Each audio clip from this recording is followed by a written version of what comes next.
বিধানসভা নির্বাচনে প্রার্থী তালিকা ঘোষণা করতে গিয়ে কংগ্রেস সিপিএম জোট প্রক্রিয়াকে তীব্র ভাষায় আক্রমণ করলেন Mamata Bandyopadhyay.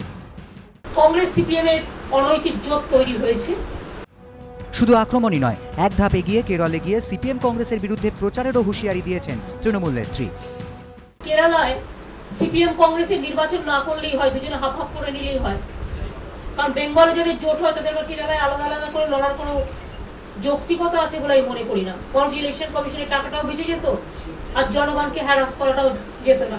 I have decided I will go to Kerala also.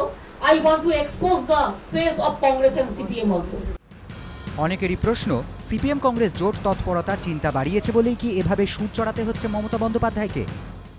আমি বলে দিলাম সিপিএম কংগ্রেস বিজেপি দেখবে মানুষদের জামানত বাজেয়াপ্ত করে ছেড়ে দেবে। It's a challenge to us.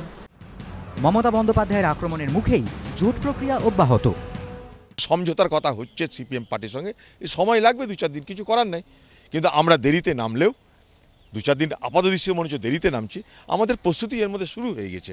Formally হয়তো মনে হচ্ছে দেরি, ইনফর্মালি আমাদের প্রক্রিয়া শুরু হয়ে গেছে। নির্বাচনের প্রচার চলছে, আন্দোলন আমাদের চলছে, সবই চলছে, খালি নামটা ঘোষণা বাকি। নাম ঘোষণা করে দেবো খুব তাড়াতাড়ি।